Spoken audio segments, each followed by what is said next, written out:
Donc la personne est atteinte, mais ça suffit pas. On a insisté lourdement sur le féminisme tel que l'on le connaît et importé des États-Unis. Nous avons aujourd'hui un féminisme qui est dans l'opposition totale de la dignité de la femme, au-delà même d'un ce que l'on pourrait nous accuser d'avoir un regard ancestral sur la femme et sur sa mission. Il est hors de question de dire que la femme est soumise à l'homme, etc. Pas du tout. Mais il faut voir comment la dignité de la femme est bafouée par le féminisme. Le féminisme est très présent dans les écoles classiques, c'est-à-dire écoles publiques, écoles privées sous contrat, même chrétiennes et catholiques. Parce que, comme le programme de l'éducation nationale s'impose qu'il faut que les professeurs soient payés par l'éducation nationale, le chef d'établissement dans un établissement privé sous contrat ne va pas avoir forcément une liberté de choisir son propre programme, vous voyez ? C'est-à-dire qu'il est quand même soumis à une culture. Et même si nous avons une bonne équipe d'éducateurs ou de professeurs, de toute façon, en raison du CAPES, nous aurons parfois une importation du public et de l'éducation nationale d'un professeur qui n'est absolument pas dans la valeur de l'établissement et qui ne tient absolument pas compte de l'établissement. Et puis le père. Moi, je suis à déconstruire. Je suis blanc, je suis catholique, en plus j'ai un nom à rallonge, alors ça, qui plus est, c'est encore plus terrible, et je crois en mon pays, je crois en la famille, je crois en la personne humaine, à déconstruire, absolument. Et donc, quand nos enfants sont dans le public ou dans le privé sous contrat, ou même dans la mouvance de leur entourage, ou avec ça, si on le donne trop vite, eh ben nous avons des enfants qui peuvent tout d'un coup regarder leurs parents et au moment où il y a une saine rébellion de l'adolescent par rapport à ses parents et qu'après, progressivement, l'adolescent doit comprendre qu'il va grandir en maturité en acceptant les petits défauts de leurs parents dans la forme, mais qu'il ne contestera pas le fond, eh bien, si on a un décor lourd, pesant, il faut être des héros pour aujourd'hui grandir dans la foi et dans la sainteté au cœur de cette société. Et que c'est complexe pour nous, les générations qui se sont succédées, moi j'ai 50 ans, des parents de 40 ans, des parents de 30 ans, nous avons eu quelques transmissions, mais nous avons surtout eu beaucoup de désinformation et d'absence de formation en dehors de chez nous. Si on n'a pas trouvé un bon groupe scout ou quelque chose qui nous donne un contexte dans notre milieu de foi ou catholique, de foi.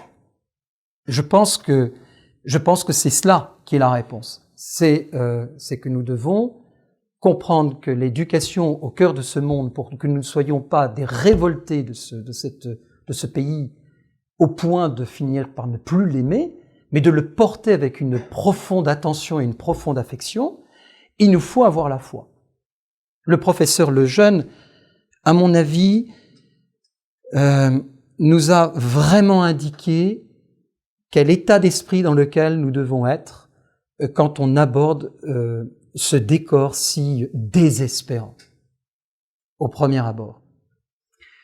Quand, dans les années 70, j'avais 8 ans, j'écoute la radio au petit déjeuner, et 8 ans quand même, je suis pas grand, hein. Et il y avait maman qui était en train de prendre son thé, et moi j'étais en train de prendre mon petit chocolat poulain, et pour pas faire de pub, et tout d'un coup, on a le professeur Lejeune qui est interviewé, on est en pleine période de remboursement à 100% de l'avortement, et le journaliste dit « Alors vous avez perdu, professeur, hein? C'est nous qui avons gagné, vous avez perdu. Alors quelle est votre réaction ?» On est sur France Inter. « Que c'est étonnant, dit le professeur Lejeune, très calmement. Que c'est étonnant ce que vous êtes en train de me dire. Ah, vous avez rien compris. Nos enfants, eux, ils auront le droit de naître. Ce sont les vôtres qu'on essayait de sauver. Le journaliste n'avait rien répondu. Et je me souviens de maman qui pose sa tasse et qui dit « T'as compris ?» Et j'ai dit « Il est génial ce monsieur. Il est génial. Il est génial. Vous avez rien compris. Ce sont les vôtres. Nous sommes des fous au cœur d'un monde que nous avons décidé, par amour pour le Christ, d'aimer. Nous sommes, excusez-moi du vocabulaire, mais les provocateurs, des emmerdeurs. Parce que nous sommes des empêcheurs. Nous croyons en la famille. Nous croyons en la dignité, en la beauté de la personne humaine. Nous sommes non pas tolérants, mais compatissants pour ceux qui se perdent dans les ténèbres et dans l'oubli. Nous ne sommes pas sectaires, nous sommes terriblement présents au cœur du monde. C'est pour ça que nous sommes des enquiquineurs. Nous serions tellement bien si on était dans une petite secte bien amiche, vous savez, comme aux États-Unis. Vous savez, on s'arrête, et puis on reste avec du bois. Hein, on est tous unis, puis on soulève la grange et on la déplace, on n'a pas besoin de machine, rien. Qu'est-ce qu'on serait bien! Qu'est-ce qu'on serait confortable pour ce monde! On serait à montrer du doigt. Eh ben non, on n'est pas des amiches. On est des catholiques. Et nous rappelons que la seule éducation la seule éducation est vraie éducation. Je suis désolé, pardon, mais ne peut être que enracinée dans la dimension christologique. Même si on n'est pas croyant, Jésus en tant que tel, toutes les paroles qu'il a données sont les clés de l'humanité éveillée et éduquée. Aime ton prochain comme toi-même. La vérité. Pardonne. 77 fois, 7 fois. Je disais cet après-midi à des professeurs, il posa son regard et l'aima. Cette humanité, nous la devons au Christ sur les deux domaines. Parole créatrice, Verbe qui s'est fait chair, mais aussi ils appartiennent à Dieu, toutes ces personnes.